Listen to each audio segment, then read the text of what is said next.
Hi, I'm Rich with Inside HPC. We're here at ISC 2016 in Frankfurt, Germany.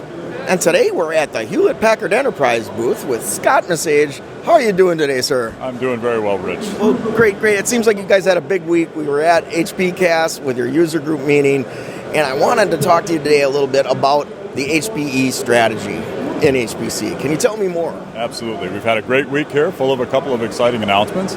Just in a nutshell, our strategy has 3 rings: purpose-built hardware for high-performance computing, big data, and Internet of Things, wrapping solutions around that, and the 3rd ring is advisory services.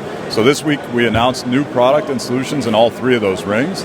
First, in the purpose-built hardware, we announced a KNL node, a new Xeon Phi node, our XL260A base server, and our Apollo 6000 platform.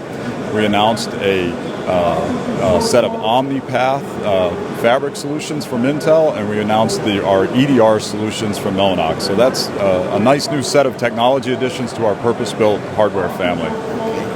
And these are made for the HPC market. Absolutely. In mind. Yeah. Absolutely. Dyed-in-the-wool HPC products developed specifically together with our partners to tackle the high-performance computing market. Okay.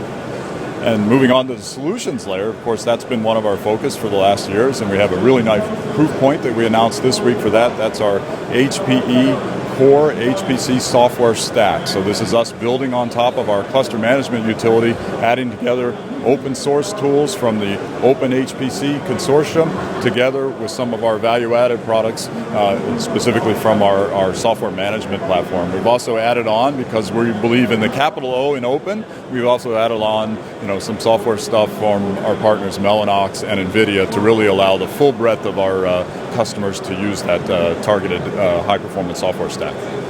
Okay, and so what's the 3rd leg of that stool then? The 3rd leg is advisory services, and here at the International Supercomputing Show, we announced a cloud-enabled ANSYS HPC solution specifically targeting small and medium enterprise manufacturing customers. So this is an area where we think there's a real opportunity for growth in a cloud-style business model, again, packaging our software, our hardware, and bringing it to an underserved piece of the market, the small and medium businesses. That's great. So with ANSYS, you get that finite element modeling that's so important for manufacturing, and you make that, sounds like, easier to deploy. Absolutely. So for small and medium businesses, it's really all about simplicity and time to solution. And by packaging that all together and having it delivered in a shrink-wrap way with a very easy-to-consume cloud-style business model, they can really get up and running and be productive and advance themselves beyond workstations into a real early cluster experience.